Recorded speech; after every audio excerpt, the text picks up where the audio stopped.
얼굴을 보지 못하고 이렇게 동영상 강의를 하게 되니까 여러분들도 답답하고 심심하고 저도 피드백이 없는 강의를 하다 보니까 여러 가지 힘든 일이 있네요. 빨리 이 코로나를 이겨내고 여러분들을 만나기를 기대하고 있어요. 그러면 2장 수업 봉사활동의 역사에 대해서 수업을 하도록 하겠습니다. 봉사활동은 도대체 어떻게 시작되었는지, 세계에서는 어떤 봉사활동의 역사가 있는지에 대해서 알아보도록 할게요. 그 세계 봉사활동의 도입 배경을 보면 봉사활동의 사전적 의미에서 그 배경을 알 수가 있는데요. 국가나 사회 또는 남을 위해서 몸과 마음을 움직여 행동하거나 또 그런 일들의 성과를 거두기 위해서 힘든 활동이라고 볼 수 있어요. 현재 대구와 같은 상황에서 봉사활동은 굉장히 중요한 역할을 합니다. 어떤 의미에서 사회 전반에 커다란 영향을 끼치는 행동이라고 할 수가 있죠. 그지? 그래서 이런 세계 봉사활동의 근원이 된 영국의 역사부터 알아보도록 하겠습니다. 세계에서 최초로 봉사활동을 시작한 나라가 바로 영국인데요. 영국은 알다시피 굉장히 거대한 힘을 가진 국가였어요. 그래서 해가 지지 않는 나라다. 해가 지지 않는 것은 영국이 세계 각곳에 식민지 국가가 있어서 영국령 어디에도 해가 지지 않는다 이렇게 봤던 거죠. 그때는 그 영국의 힘이라고 생각했지만 현대와 같은 가치관으로 볼 때는 굉장한 침략국이었죠. 실제로 자기의 힘을 가지고 약소국가를 침략함으로 해서 본국의 부를 이룩한 국가의 전형이라고 볼 수가 있습니다. 현대의 가치관으로 보면 바람직하지 않은 국가라고 볼 수가 있습니다. 자, 그렇다 하더라도 19세기에 영국의 발전은 반드시 빈부격차를 가져오죠. 그래서 빈부격차를 해소하기 위해서 사회적 책임을 강조했어요. 그게 바로 노블리스 오블리주의 근원이 되기도 합니다. 그래서 사회 약자나 사회 소외계층의 주민을 교화하고 또 계급 간의 격차를 완화하기 위해서 자선 조직을 만들고 그 다음에 인보관 운동을 전개했어요. 그래서 도대체 인보관 운동이란 뭐냐? 1884년에 런던에서 바네트 신부가 설립한 토인비 홀이 있어요. 그래서 바네트 신부는 영국에 이민 온 사람들이 열악한 환경에서 노동하는 것을 보고 그 사람들을 위해서 환경, 생존 문제 이런 것들을 개선시키기 위해서 토인비홀을 세웠다고 볼 수가 있습니다. 그래서 그런 그 사회 소외계층이나 취약계층에 대해서 노력하는 것을 본 영국의 유명한 대학이죠. 케임브리지 대학에서 또 혹은 옥스퍼드 대학에서 그 공부를 하는 지식층들, 즉 학생들이 사회개혁운동에 동참을 하게 됩니다. 그래서 이 대학생들이 지역사회에 직접 진입을 함으로써 영세민 구제사업의 하나로 활동하게 된 것이 바로 영국의 인보관 운동이라고 할 수가 있어요. 봉사활동의 역사를 얘기하면 영국의 인보관 운동이 가장 그 근원이라고 보고 항상 회자되는 것이 바로 영국 인보관 운동이라고 볼 수가 있습니다. 이것을 본단 나중에 뒤에 가서 설명을 하겠지만 미국에도 인보관 활동이 있었어요.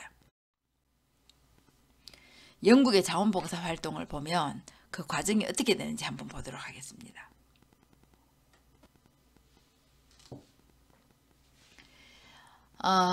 영국은 전통적으로 상호 부조나 자조 정신이 매우 강했어요.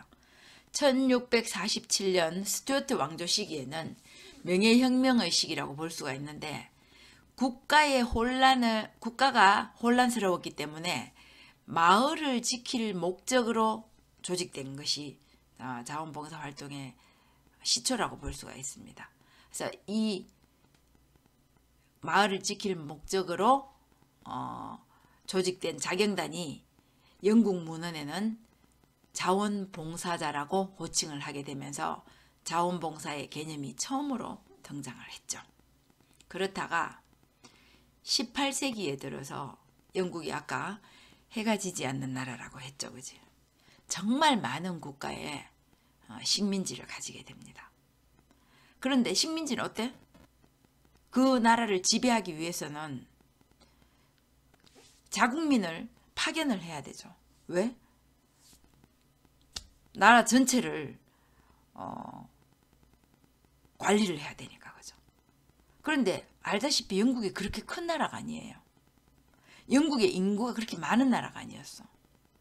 그런데 정말 많은 국가에 자국민을 파견해야 되고 또 그 혼란을 감시해야 되잖아. 그래서 자국에 있는 군대를 파견하기 시작했어요. 그럼 어떻게 해? 가고 싶은 사람도 있고 가기 싫은 사람도 있잖아.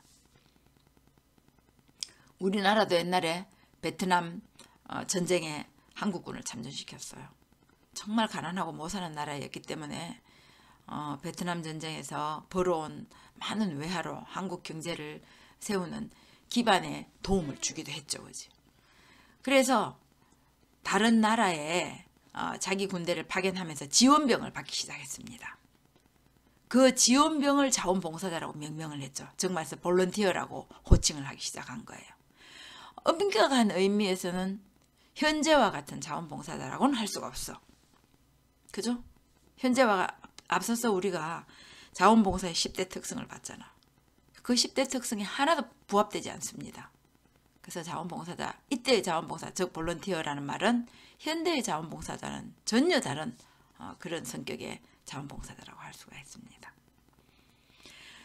자, 그럼에도 불구하고 1800년대 초반에 자생적으로 자선 사업을 하는 것이 증가하기 시작했어요. 왜? 나라가 잘 살기 시작한 거야. 많은 식민지를 거느리면서 국가 발전에 어떤 큰 영향을 끼치는 거예요. 그런 시기에는 급부상하는 부자가 생겨나기 마련이에요. 거기에 동참하지 못하는 영세한 사람들이 또 생겨나죠.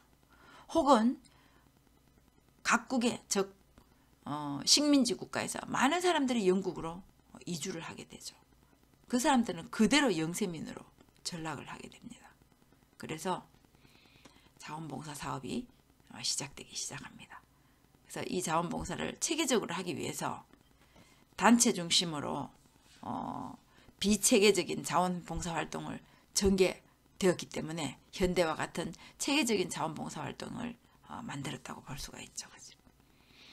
이 비체계적이지만 단체가 생겼는데 이 단체들이 했던 것은 빈민층이나 노약자를 대상으로 도시 사람들을 위한 자원봉사 활동 수준이었다.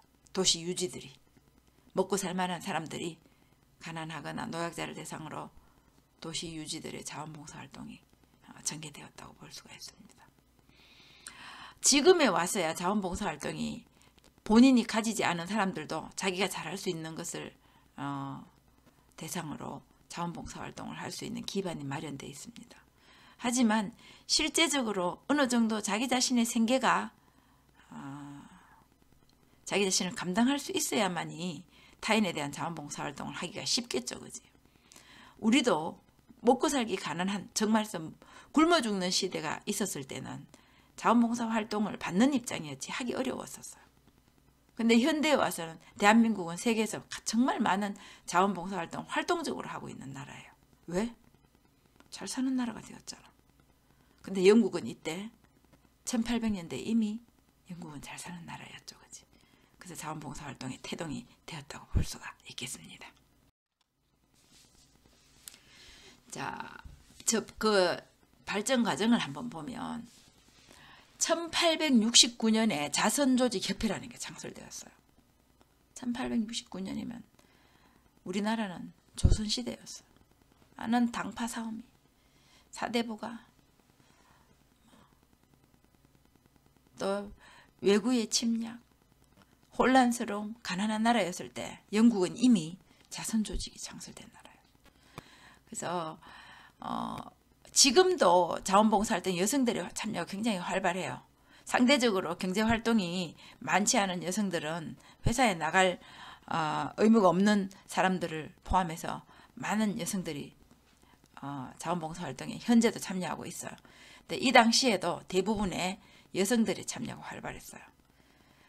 자, 그런데 다른 민간 활동에는 제한적일 수밖에 없었던 거죠. 그러다가 1884년에 런던에서 인보관이 건립되었어요. 아까 앞에서 얘기했죠, 그지? 토인비홀이 건립되면서 자원봉사 활동이 구체화되기 시작했어요. 어떤 사람을 대상으로 할 것인지, 어떤 방법으로 자원봉사 활동을 할 것인지 구체화되기 시작했어요.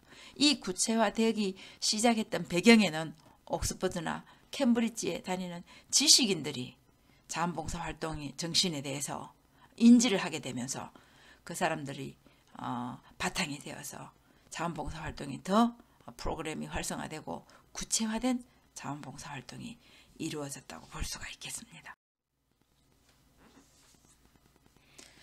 자, 자원봉사 활동의 발전 과정을 한번 보도록 할게요. 1960년대에 들어서 국가의 좀 늦었죠, 그지? 국가의 민간 사회 사업 및 단체의 보호 육성에 관한 법이 만들어졌어요. 그랬다가 1972년에 지방정부 사회복지서비스법이 채택되면서 지방정부 차원의 자원봉사활동 지원문에 관한 법도 제정이 되었어요. 다른 나라에 비해서는 굉장히 빠른 겁니다. 뒤에 가서 우리가 일본이나 우리나라의 자원봉사를 보면 거의 수십 년이 앞서가고 있는 거죠. 아베스 보고서에 따르면 1968년도 아베스의 보고서에 따르면 영국 자원봉사활동의 발전에 하나의 분기점을 제공하는데 아베스 보고서가 전문 직원의 서비스를 보완하고 사회 서비스를 제공해 통합하기 위해서 자원봉사자 참여가 절대로 필요하다는 보고서가 제출됩니다. 그래서 자원봉사자의 증강이나 훈련, 원조에 관한 실질적으로 또한 실천적으로 전문가의 표준이 필요하다고 아베스 보고서가 강조했어요. 그래서 이 보고서를 바탕으로 영국 자원봉사 활동의 발전이 일어났다고 볼 수가 있습니다. 이 아베스 보고서는 현재와 같은 현대의 어떤 자원봉사 활동의 프로그램의 지침서가 된다고 볼 수가 있습니다. 현대에도 자원봉사자는 개인이 가서 하는 거 아니라고 했죠, 그지? 단체에 반드시 가입을 해서 훈련받고 교육받아서 자원봉사 활동을 하는, 그때 1968년에 이미 아베스 보고서에 의해서 이런 지침이 마련되었다고 볼 수가 있겠습니다. 자원봉사 활동의 조직과 현황을 보면 자원봉사 활동이 앞에 수업에서도 얘기했지만 실제로 국민의 복지는 국가에서 모두 책임져야 마땅합니다. 국가가 있는 이유가 뭐냐? 자국민이 적어도 굶어 죽지 않도록 자국민의 어떤 최소한의 생활이 영위될 수 있도록 국가가 책임져야 돼. 스웨덴이나 핀란드 같은, 노르웨이 같은 국가에서는 거의 자국민의 복지를 책임진다고 볼 수가 있어. 그런데 우리가 알고 있는 선진국, 정말해서 미국이나 일본이나 뭐 독일이나 프랑스 같은 국가도 국민의 복지를 국가가 완벽하게 책임질 수 있는 국가는 없어요. 왜? 왜 스웨덴이나 덴마크 같은, 노르웨이 같은 국가는 국민 복지를 책임질 수 있냐면 인구수가 절대적으로 적어요. 그런데 인구수가 수천만 혹은 수억이 넘어가면 그 모든 것을 책임지기에는 국가의 힘이 거기까지 다 미치기가 어려운 거야. 그래서 자원봉사활동이 보충적 차원이라고 볼 수가 있습니다. 영국에서는 복지국가 수립에 대한 입법이 제정돼요. 요람에서 무덤까지. 그래서 국민들이 모든 국민 복지를 국가가 해결할 것이라고 기대합니다. 근데 실제적으로 어때요?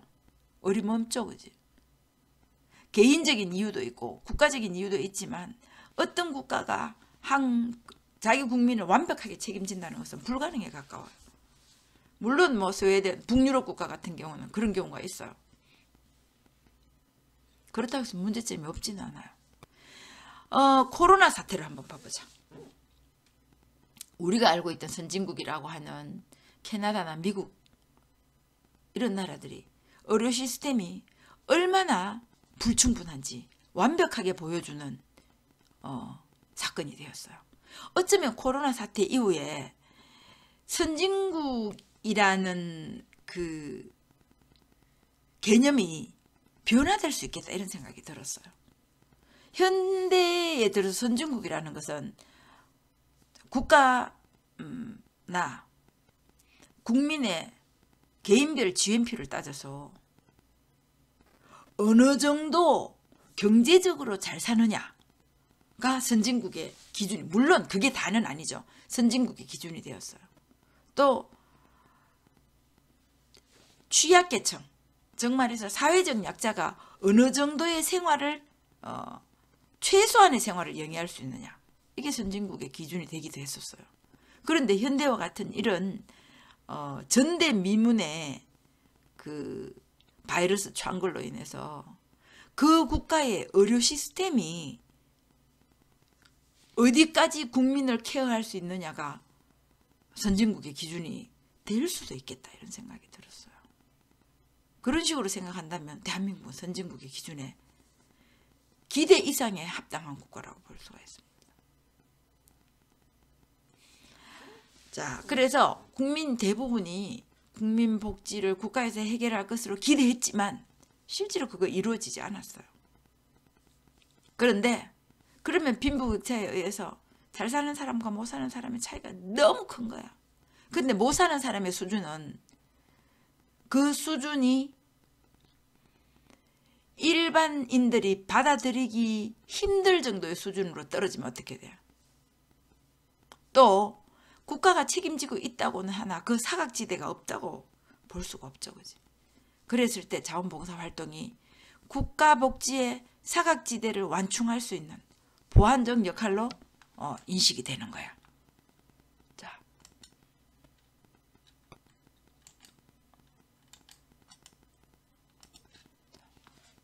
보완적 역할이 인식이 되는 거예요. 그지?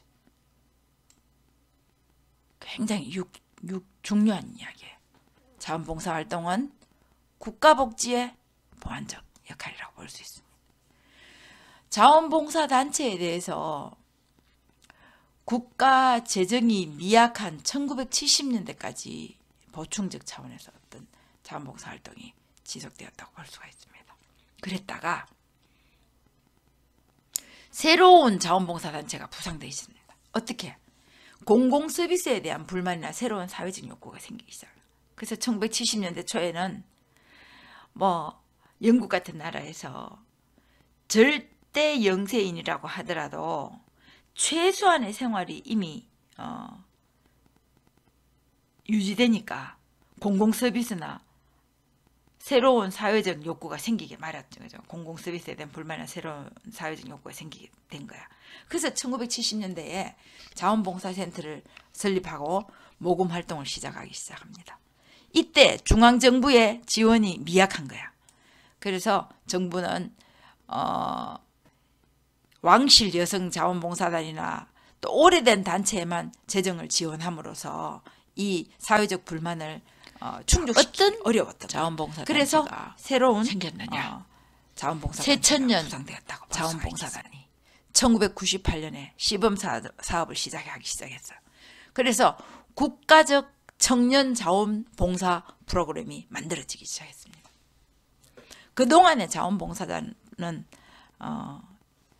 사회적, 경제적 여력이 있는 여성들을 포함해서 사회, 국가 주도적, 국가 단체는 아니지만 주도적 자원봉사 단체가 활동을 했다가 새천년 자원봉사단은 청년들에게 자원봉사 프로그램을 만들어줌으로써 청년들이 자원봉사 활동에 참여할 수 있도록 기회를 확대한 거야. 우리도 청년들이 자원봉사 활동을 할 수 있도록 굉장히 많이 노력을 하죠. 뒤에 가서 설명하겠지만 청년들의 자원봉사 활동은 미래 자원봉사자의 재원을 마련하는 데 굉장히 중요한 역할을 합니다. 그래서 16세에서 24세 청년이 지역 사회봉사에 자원봉사 활동에 참여할 수 있도록 장려를 하기 시작합니다. 그래서 어떻게 하느냐? 이런 100시간 이상 혹은 200시간 이상을 하면서 인정서를 수여하거나 우수상을 수여함으로 해서 동기가 부여되도록 하게 되죠. 자, 그 다음에 이걸 한번 보면 그 VSO라는 단체가 있어요. 1958년부터 현재까지 활동 중에 굉장히 오래된 단체죠. 그지?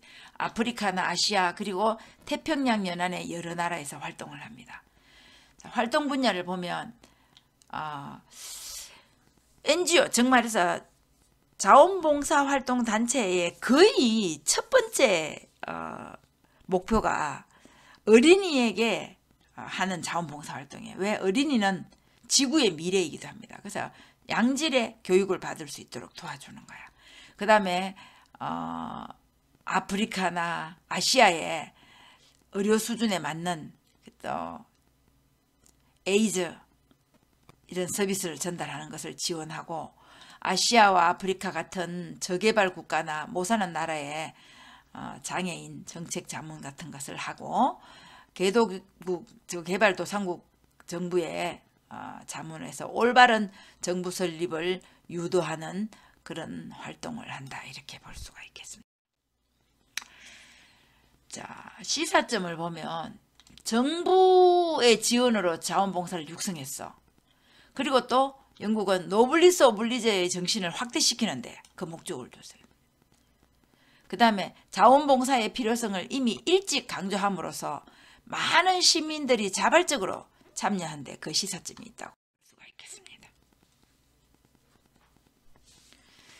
자, 미국의 자원봉사 활동을 한번 보도록 할게요. 미국은 자유평등으로 상징되는 나라죠. 그치? 자, 미국은 자원봉사 활동에 기초기가 있어요. 비조직화야. 1600년대에서 18세기까지라고 볼 수가 있습니다. 미국은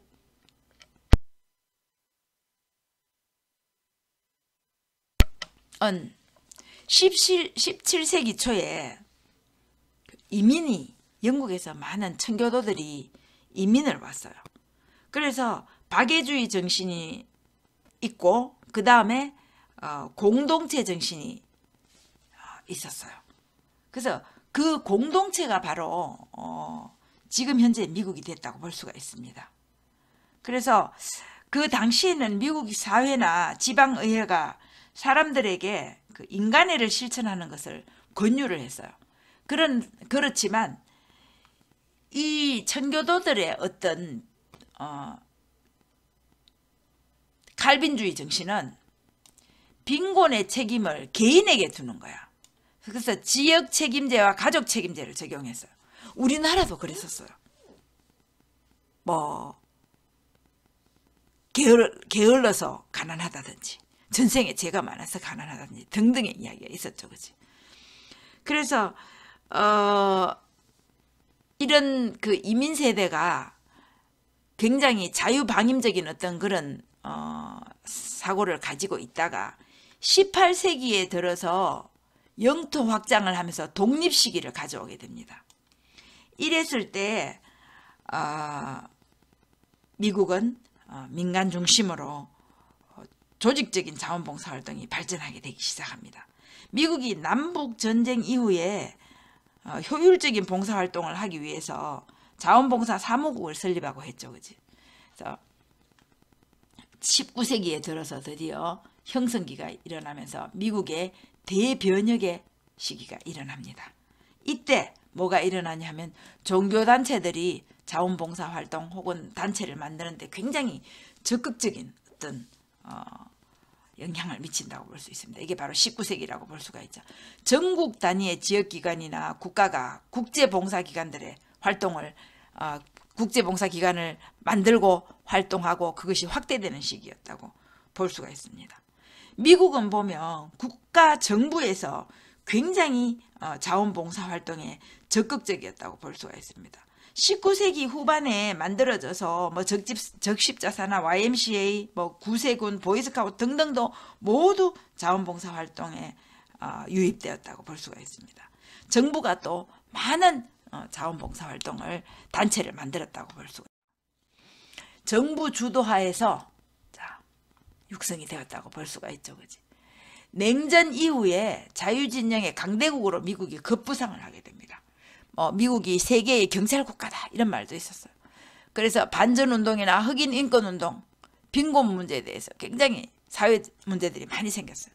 남북전쟁 이후에 흑인 노예해방 전쟁 이후에 흑인이 합법적으로 미국 국민으로서 인정을 받기 시작했지만 여러분들도 잘 알다시피 명문법보다 관습법이 우선되는 경우가 많이 있어요. 실제로 여러분들은 잘 모르겠지만 우리 나이의 사람들은 어렸을 때 그때도 자기 출신이 양반 출신이었나 쌍놈 출신이었나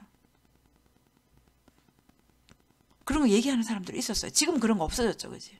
미국도 마찬가지로 1951년에서 1980년 사이에 굉장히 그 흑인의 그 사회적 지위가 열악했었어요. 또 못 사는 사람들은 다 유색 인종이었을 정도로 사회 문제가 굉장히 심각했었어요.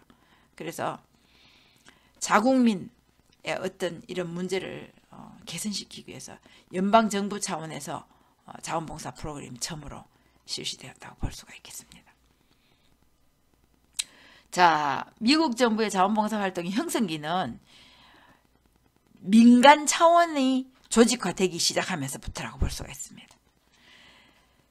미국은 인구가 3억 명이 넘죠. 그지? 복지 비용이 엄청나게 증가했어요. 그래서 연방 정부에서 이 복지 비용이 굉장히 부담이 많아지기 시작했습니다. 그래서 미국에서는 신연방 정부 운동이 신연방주의가 일어나기 시작을 했어요.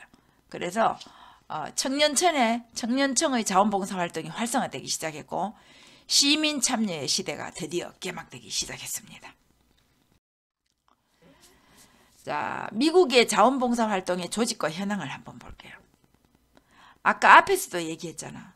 미국은 정부 차원에서 국가 차원에서 자원봉사단체를 굉장히 많이 조직한 특이한 경향이 있어요. 첫 번째로 시민자원보존단을 한번 볼게요. 1933년에 1930년 이전에 무슨 일이 있었냐 하면 세계 대공황이 있었어요. 그래서 그 공황을 탈출한 루즈벨트라는 대통령이 있었는데 본인이 뭐죠? 장애인이었어요. 그래서 이 루즈벨트가 뉴딜 정책에 의해서 시민자원 보존단을 만들었어요. 그래서 18세에서 25세 청년들에게 자원봉사 활동을 할 수 있는 기회를 주고 급료를 줍니다. 유급으로 국가 재건 프로그램을 만들었어요. 그래서 공동 캠프 생활을 하면서 살림이나 식수 혹은 도로나 하천 공사를 하는 데에 청년들을 투입했어요. 두 번째로는 평화봉사단이라고 할 수가 있는데 누가 만들었어요? 케네디야. 1961년에 국제평화에 이바지하고 저개발 국가의 교육을 하고 기술개발이나 의료 등의 분야에서 활동을 하면서 기회를 제공하는 것을 창설했어요. 그래서 문맹대취, 이 루즈벨트가 만들었던 시민자원봉사단이 국가적 일원이었다면 평화봉사단은 국제적 활동을 하는 거였죠. 그치? 그래서 빈곤 추방이나 청년활동, 정말 민관외교라고 볼 수 있습니다.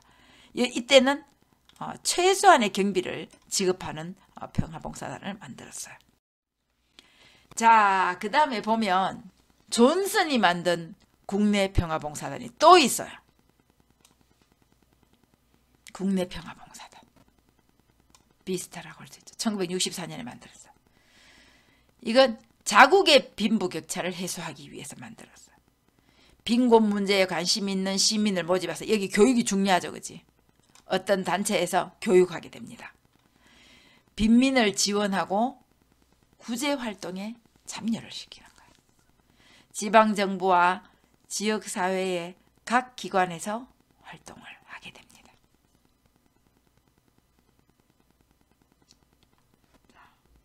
그 다음에 한번 볼게요. 은퇴노인 자원봉사 프로그램이 생겨서 이 프로그램은 1967년에 생겨서 지금까지 있어요. 내가 2002년에 미국에 있었는데 1년 동안 있었어. 근데 그때 실질적으로 생활하는 데에는 큰 무리가 없었어요. 여러분도 알다시피 미국에는 정말 많은 한인들이 살고 있어요. 오히려 영어가 별로 필요 없어. 그런데 어떤 문제가 있냐면 은행이나 우체국, 지금처럼 2002년대는 지금처럼 이런 인터넷이 집에서만 컴퓨터를, 그것도 빠르지 않게 활용할 수 있었지, 지금처럼 스마트폰을 가지고 다니면서 모든 것을 할 수 있는 시대가 아니었죠. 2002년도는. 그래서 우체국이나 은행은 직접 갈 수밖에 없었는데 그런 그 공적인 영어가 어떤 문제를 발생시킬 수 있잖아, 그죠? 그랬을 때 굉장히 압박감을 느끼는 거야. 그런 일을 하러 갈 때. 그런데 우체국에 한번 다른 일이 있어서 갔어요. 갔는데 은퇴한 한국분이었어요. 이민자였겠죠, 그지? 거기서 봉사활동을 하고 계셨어요. 저처럼 단기적으로 다니러 와서 영어가 활발하지 않은, 혹은 이민자 중에서도 배우지 못해서 영어가 어려운 그런 사람들의 공적 활동을 위해서 그걸 도와주고 계시는 거야. 자기가 알고 있는 많은 지식을 자원봉사를 하고 계셨었어요. 그때 2002년도에는 한국이 지금처럼 잘 살지 않았어요. 2002년 월드컵 있었던 시기였어요. 여러분들은 완전 애기였겠죠, 그지? 그때 내가 약간 충격을 받았어. 우리나라 은퇴 노인은 과연 무엇을 할까? 그런데 그분이 거기서 자원봉사를 하고 계셨어요. 그게 바로 은퇴 노인 자원봉사 프로그램이에요. 우리나라에도 이제 드디어 생기기 시작했어요. 사실 60대에 은퇴를 하긴 하지만 현대는 거의 100세 시대라고 볼 수가 있어요. 아직 신체적으로 정신적으로 건강한 나이라고 볼 수 있습니다. 근데 사회생활에서 은퇴를 하게 되면 굉장히 공허함을 많이 느끼죠. 그랬을 때 자기 자신의 욕구를 충족시킬 수 있는 이런 은퇴 노인 자원봉사 프로그램은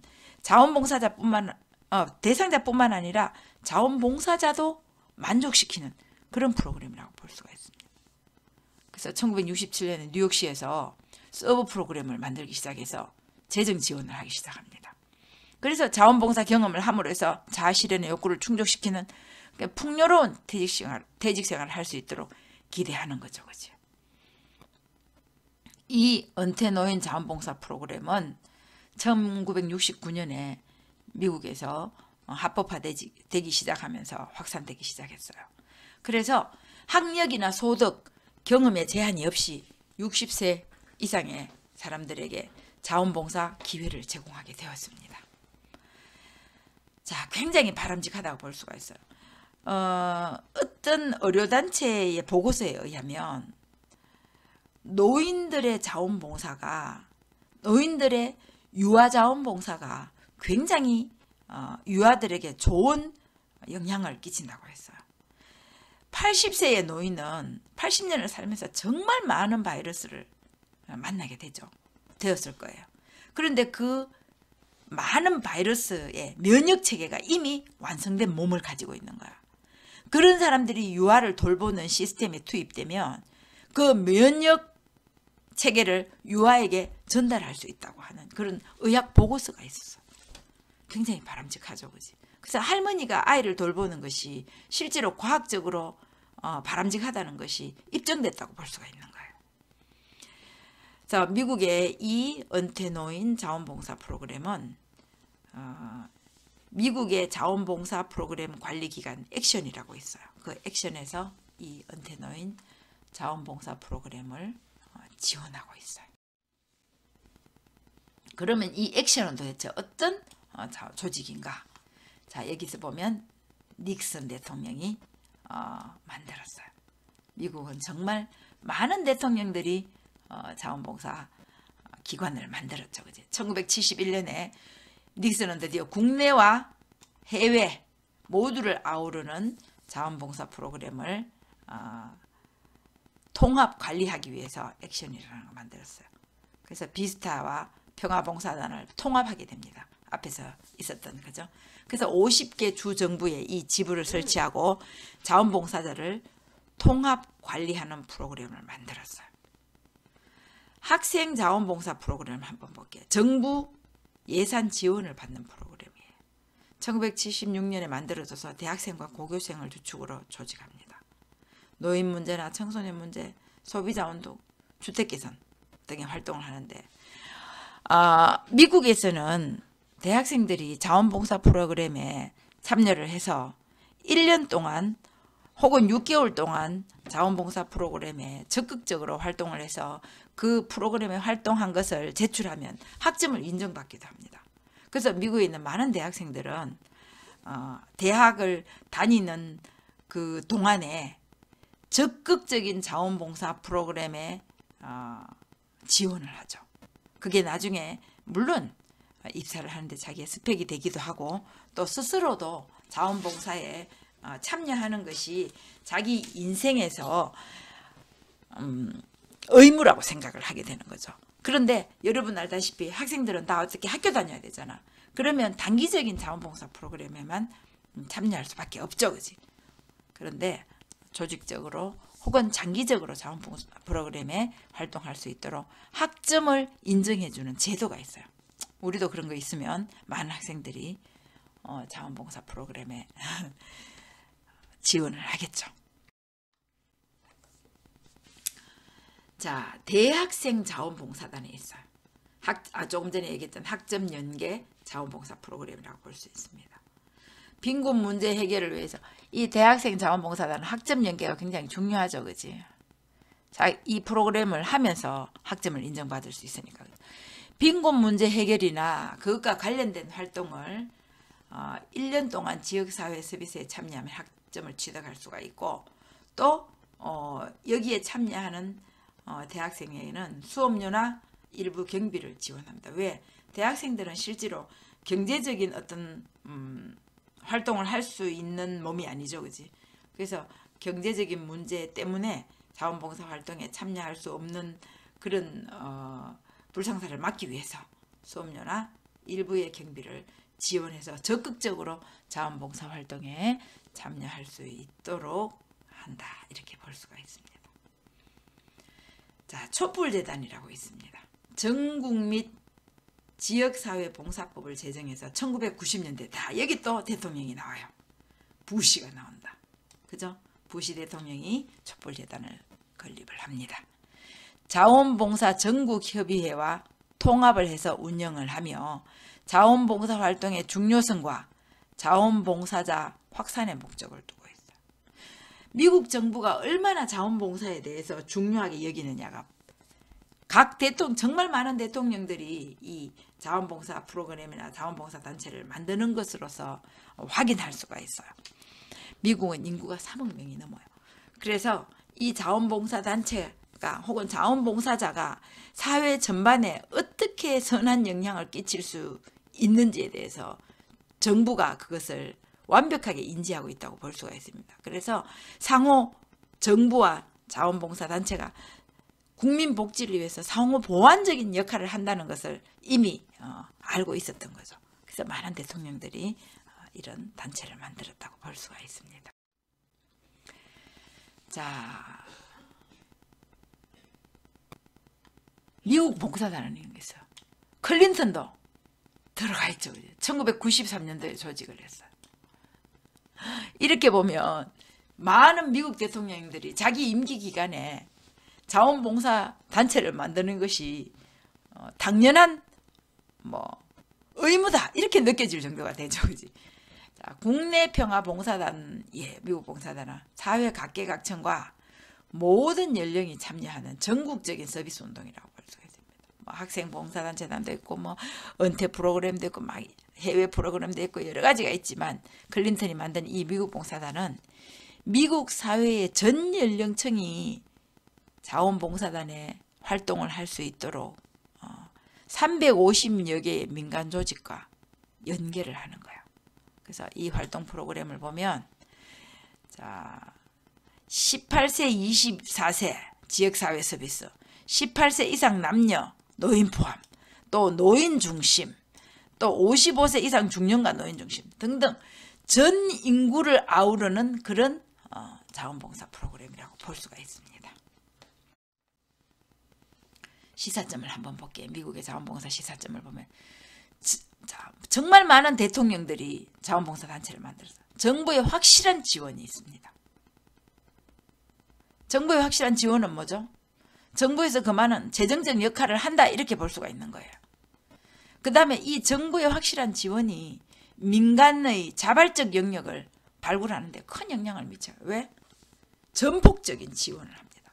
이 전폭적인 지원은 어떻게 발현될 수가 있죠? 다양한 봉사자 제도를 프로그램을 만들고 또 다양한 사람들에게 어떤 지원을 할 수 있도록 제도를 마련하는 데 정부의 확실한 지원이 굉장히 중요한 역할을 한다. 이렇게 볼 수가 있겠습니다. 자, 영국과 미국의 자원봉사 영역이나 활동에 참여율이 높아진 이유가 앞에 시사점에서 봤죠. 그지? 초기에는 국민 스스로 자생적인 자원봉사 활동이 이루어졌지만 미미한 수준에 그칠 수밖에 없어. 왜? 그것이 조직적으로 일어나기 위해서는 많은 지원이 필요하기 때문이죠. 그래서 그에 대해서 사회적으로 적극적이나 유인책이 영국 정부나 미국 정부에서 적극적인 지원을 함으로 해서 유인책이 되었다고 볼 수가 있습니다. 선진국이 되는 과정에는 사회복지에 대한 사회적 비용을 많이 국가가 국민의 어떤 사회적 비용을 많이 감당하기 때문이라고 볼 수 있습니다. 그렇지만 완벽하게 그 사회적 비용을 감당할 수 있는 건 아니죠. 그지? 그래서 정부에서 어떤 다양한 자원봉사 관련 제도를 마련함으로 해서 사회봉사단체가 생기고 그것이 정부의 어떤 정부가 미치지 못하는 복지 문제에 적극적으로 참여를 함으로 해서 사회적 비용을 줄이게 되죠. 그래서 민간의 적극적 참여가 일어날 수 있도록 미국이나 영국 정부에서 그래서 굉장히 많은 역할을 했다 이렇게 볼 수 있습니다. 우리도 다양한 봉사 제도를 마련하고 민간의 자발적인 영역을 발굴할 수 있도록 정부 차원에서 많은 역할이 필요하다 이렇게 볼 수가 있겠습니다.